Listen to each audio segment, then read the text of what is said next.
Welcome back to my channel fine maths classes. So ഇന്നത്തെ ക്ലാസ്സിൽ നമ്മൾ ഡിസ്കസ് ചെയ്യാൻ പോകുന്നത് ചാപ്റ്റർ 1 റിയൽ നമ്പേഴ്സിലെ എക്സസൈസ് 1.1 ക്വസ്റ്റ്യൻ നമ്പർ 5 ആണ്. അപ്പോൾ നമുക്ക് ക്ലാസ് സ്റ്റാർട്ട് ചെയ്യാം. സോ നമ്മുടെ ക്വസ്റ്റ്യൻ എന്താണ്? Check whether 6 raise to n can end with the digit 0 for any natural number n. അപ്പോൾ എന്താണ് നമ്മളോട് ചെക്ക് ചെയ്യാൻ പറഞ്ഞിരിക്കുന്നത്? ഈ 6 റൈസ് ടു n ഉണ്ടല്ലോ, ഓക്കെ, അത് നമ്മൾ ചെയ്തു നോക്കുന്ന ടൈമിലെ ഇതിനകത്ത് വേറൊരു കാര്യം കൂടി പറയുന്നുണ്ട്. n എന്ന് പറയുന്നത് നാച്ചുറൽ നമ്പർ ആണെന്ന് പറയുന്നുണ്ട്. നാച്ചുറൽ നമ്പേഴ്സ് എന്ന് പറഞ്ഞാൽ എന്താണ്? 1 2 3 4 5 6 എക്സെട്ര. അതായത് നമ്മുടെ കൗണ്ടിങ് നമ്പേഴ്സിനെയാണ് നമ്മൾ നാച്ചുറൽ നമ്പേഴ്സ് എന്ന് പറയുന്നത്, അല്ലേ? ഓക്കെ, അപ്പൊ n ഏത് നാച്ചുറൽ നമ്പർ വന്നാലും ശരി, നമ്മൾ ഈ 6 റൈസ് ടു ഇത് ചെയ്യുമ്പോഴത്തേക്ക് നമ്മുടെ ആൻസറിനകത്ത് ലാസ്റ്റ് ഡിജിറ്റ് 0 ആണോ വരുന്നതെന്ന് ചെക്ക് ചെയ്യാനാണ് അവർ പറഞ്ഞിരിക്കുന്നത്. അപ്പൊ നമുക്ക് ചെക്ക് ചെയ്ത് നോക്കാം. സോ നമുക്കത് ചെക്ക് ചെയ്യാം. അപ്പൊ മിസ് എന്നിന് നമ്മൾ നാച്ചുറൽ നമ്പേഴ്സ് അല്ലേ, അപ്പൊ മിസ് 1 ഇട്ട് കൊടുത്തു. അപ്പൊ മിസ്സിന് എന്താ ആൻസർ കിട്ടിയത്? 6. അതായത് ഇവിടെ 0-യിലാണോ എൻഡ് ചെയ്തിരിക്കുന്നത്? അല്ല. ഓക്കെ, അപ്പൊ മിസ് എന്നിന് 2 ഇട്ട് കൊടുത്തു. അപ്പൊ നമുക്ക് എന്താ ആൻസർ വന്നത്? 36. ഇവിടെയും 0-യിലല്ല എൻഡ് ചെയ്തിരിക്കുന്നത്, അല്ലെ? എൻഡ് ഡിജിറ്റ് ആണ് നമ്മളെടുത്ത് 0 ആണോ എന്ന് ചെക്ക് ചെയ്യാൻ പറഞ്ഞിരിക്കുന്നത്. ഓക്കെ, അപ്പൊ നമ്മൾ 6 ക്യൂബ് ചെയ്ത് നോക്കി. അപ്പോഴും നമുക്ക് ആൻസർ എന്താ വന്നിരിക്കുന്നത്? 6-ലാണ് ഡിജിറ്റ് എന്തായിരിക്കുന്നത്? എൻഡ് ആയിരിക്കുന്നത്. ഇവിടെ 0 വരുന്നതേ ഇല്ല, അല്ലേ? കാരണം എന്താണെന്ന് വെച്ചാൽ ഇപ്പൊ 6 ക്യൂബ് എന്ന് പറഞ്ഞു കഴിഞ്ഞാൽ നമുക്കറിയാം 6 ഇൻറ്റു 6 ഇൻറ്റു 6 ആണെന്ന്. അപ്പൊ 6 6 ആർ എത്രയാണ്? 36. അതിന്റെ കൂടെ നമ്മൾ 6 മൾട്ടിപ്ലൈ ചെയ്യുന്നു. ലാസ്റ്റ് 6 ആണ് വരുന്നത്. അപ്പൊ നമുക്ക് 6 3 8 19 20 21, അല്ലെ? 260. അപ്പൊ ഇവിടെ നമുക്ക് ഇൻറ്റു ചെയ്യുമ്പോൾ 6-ൽ തന്നെ നമുക്ക് ആൻസർ വരുന്നുള്ളൂ, അല്ലേ? ഓക്കെ, ഇനിയിപ്പോ 6 റൈസ് ടു 4 ചെയ്ത് നോക്കിയാലോ? നമുക്കൊന്ന് ചെയ്ത് നോക്കാം.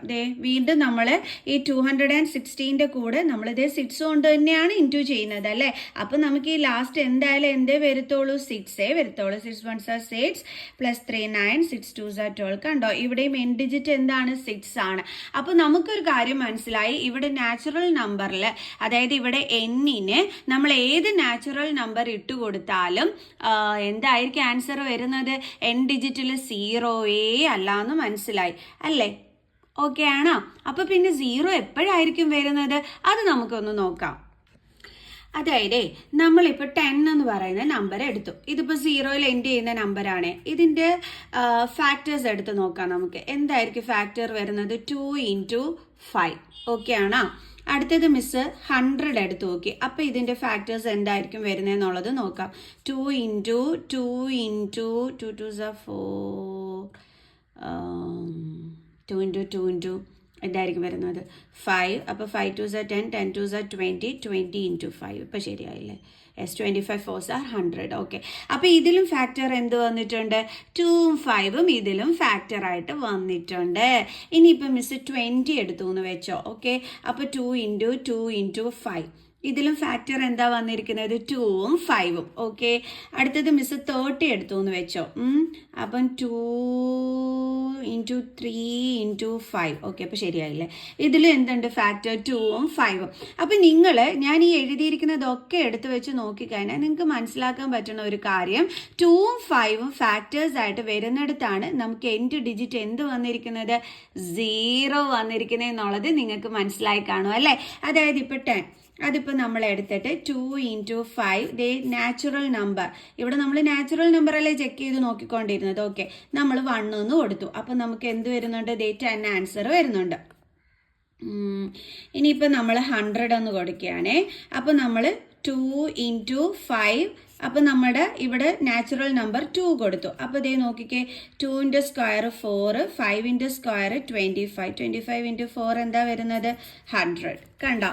ഓക്കെ, ഇനിയിപ്പോൾ നമ്മൾ 2 ഇൻറ്റു 5 ക്യൂബ് കൊടുത്തു. ഓക്കെ, നാച്ചുറൽ നമ്പർ 3 കൊടുത്തു. അപ്പോൾ 2 ഇൻറ്റു 5 10, 10 ക്യൂബ് എന്ന് പറയുന്നത് എത്ര വരുന്നത്? 1 2. 10 ക്യൂബ് എന്ന് പറയുമ്പോൾ 10 3 ടൈംസ് ഇൻറ്റു ചെയ്യുന്നു. അപ്പോൾ നമുക്ക് 1 2 3 1000 എന്ന് എൻ ഡിജിറ്റ് എന്ത് വന്നു? 0 വന്നു. ഇവിടെയും എൻ ഡിജിറ്റ് 0 വന്നു. ഇവിടെ അതേ കണക്ക് ചെയ്യുമ്പോൾ നമുക്ക് എൻ ഡിജിറ്റ് എന്തോ വരുന്നുണ്ട്? 0 വരുന്നുണ്ട്. ഇനിയിപ്പം വേറെ മിസ് കാണിച്ചു തരാം. ഇപ്പം 2 into 5 raise to natural number നമ്മൾ 4 കൊടുത്തു. ഓക്കെ, അപ്പോൾ 2 ഇൻറ്റു 5 10, 10 റൈസ് ടു 4 എന്ന് പറഞ്ഞാലും നമുക്ക് എന്തായിരിക്കും വരുന്നത്?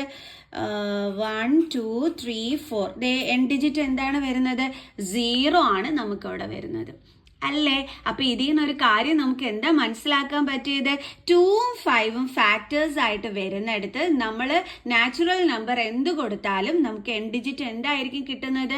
0 ആയിരിക്കും വരുന്നതെന്നുള്ളത് നമുക്ക് മനസ്സിലായി ആണല്ലോ. അങ്ങനെയാണെന്നുണ്ടെങ്കിൽ നമ്മുടെ 6n, നമ്മുടെ 6ന്റെ ഫാക്ടർ എന്താണ്? 2 × 3 raised to n എന്ന് നമ്മൾ എഴുതി. ഇവിടെ ആരില്ല? 5 ഇല്ല ഫാക്ടറായിട്ട്. അതുകൊണ്ടാണ് നമ്മൾ 6n ചെയ്യുന്ന ടൈമിൽ നമുക്ക് എൻ ഡിജിറ്റ് എന്ത് കിട്ടാത്തത്? 0 കിട്ടാത്തത്. മനസ്സിലായോ എൻ്റെ മക്കൾസിന്? കാരണം അതേ മിസ് ചെയ്ത് കാണിച്ചതിനകത്ത് എല്ലാം 2ഉം 5ഉം ഫാക്ടറായിട്ട് വരുന്നുണ്ട്. ദേ ഇതിലും ഉണ്ട് 2ഉം 5ഉം ഫാക്ടറായിട്ട്. അതുകൊണ്ടാണ് നമുക്കിവിടെ എല്ലാം എന്ത് കിട്ടുന്നത്? എൻ ഡിജിറ്റിൽ 0 വരുന്നത്. അപ്പൊ ഇതിൽ നിന്ന് നമുക്ക് മനസ്സിലാക്കാൻ പറ്റിയത് 2ഉം 5ഉം ഫാക്ടറായിട്ടും മസ്റ്റായിട്ടും കാണുകയാണെങ്കിൽ ഓക്കെ, നമുക്ക് എൻ ഡിജിറ്റിൽ 0 വന്നിരിക്കും എന്നുള്ളൊരു കാര്യം നമുക്ക് ഈ എക്സാമ്പിൾസിലൂടെ മനസ്സിലായി. അപ്പോൾ ഇതേ മിസ് നിങ്ങൾക്ക് കാണിച്ചും തന്നു. 2ഉം 5ഉം ഫാക്ടറായിട്ട് എടുത്തിട്ട് അതിന് നാച്ചുറൽ നമ്പേഴ്സ് എന്തിട്ട് കൊടുത്തപ്പോഴും നമുക്ക് എൻ ഡിജിറ്റിൽ 0 വന്നു എന്നുള്ളതും മിസ് നിങ്ങൾക്ക് മനസ്സിലാക്കി തന്നു. അപ്പം നമ്മൾ നോക്കിയപ്പോൾ എന്തുകൊണ്ടാണ് 6n നമുക്ക് എൻ ഡിജിറ്റ് 0 കിട്ടാത്തതെന്നും മനസ്സിലായി. കാരണം നമ്മൾ 6ന്റെ ഫാക്ടർ എടുത്ത സമയത്ത് ആരില്ല ഇവിടെ? 5 ഇല്ല, 2 മാത്രമേ ഉള്ളൂ. 2 മാത്രം തനിച്ച് വന്നാൽ പറ്റില്ല കേട്ടോ. 2ഉം 5ഉം ഒരുമിച്ച് വന്നാലേ നമുക്ക് എന്ത് കിട്ടത്തുള്ളൂ? എൻ ഡിജിറ്റിൽ 0 വരുള്ളൂ. ഓക്കെ ആണോ? അപ്പൊ ഇവിടെ എന്തുകൊണ്ടാണ് നമുക്ക് എൻ ഡിജിറ്റിൽ 0 കിട്ടാത്തത്? നമ്മുടെ 5 ആശാൻ ഇവിടെ ഇല്ലാത്തതുകൊണ്ട്. അപ്പൊ അതാണ് നമ്മളിവിടെ റീസൺ ആയിട്ട് കൊടുക്കേണ്ടുള്ളത്. ഓക്കെ, അപ്പൊ നമുക്ക് റീസൺ എഴുതാം. നമുക്ക് സിമ്പിൾ ആയിട്ട് അങ്ങ് റീസൺ എഴുതാം. Okay, in order to get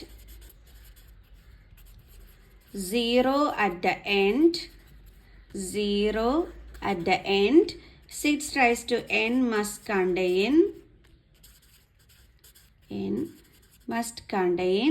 2 and 5 as its factors. As its prime factors. But here, but 5 is not here. 5 ഉണ്ടോ? ഇവിടെ ഇല്ല. അല്ലെങ്കിൽ നമുക്ക് കുറച്ചും കൂടി നല്ല രീതിയിൽ എഴുതാം. ഓക്കെ, അപ്പോൾ നമ്മൾ എന്താ എഴുതിയത്? In order to get 0 at the end, 6 raised to n must contain 2 and 5 as its prime factor. പക്ഷെ എന്താ സംഭവിച്ചത്? But 6 raised to n has 2 × 3 raised to n as factor, not 5 × 2 or 2 × 5. Okay, അപ്പം നമ്മുടെ 6 raised to n factors എന്താണ് വരുന്നത്? 2 × 3 ആണ് വരുന്നത്, അല്ലാതെ 5 × 2 അല്ലെങ്കിൽ 2 × 5 ഒന്നും അല്ല വരുന്നത്.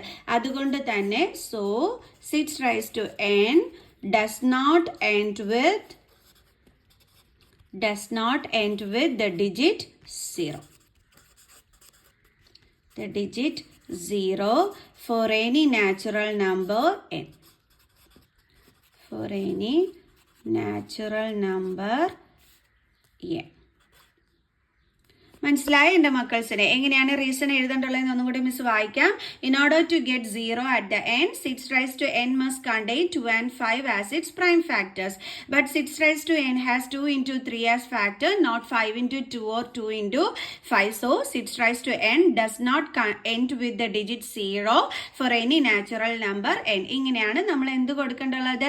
റീസൺ കൊടുക്കേണ്ടുള്ളത്. അപ്പോൾ എല്ലാവർക്കും മനസ്സിലായോ? മിസ് അത് കറക്റ്റായിട്ട് നിങ്ങൾക്ക് എക്സ്പ്ലെയിൻ ചെയ്ത് തന്നു എന്ന് തോന്നുന്നു. മനസ്സിലായിട്ടുണ്ടെങ്കിൽ എൻ്റെ മക്കൾസ് എന്ത് ചെയ്യണം? കമൻറ്റ് ചെയ്യാനായിട്ട് മറന്നു പോകരുത്. ഓക്കെ, അപ്പോൾ നമുക്ക് നെക്സ്റ്റ് ക്ലാസ്സിൽ കാണുന്നത് വരെ ബൈ.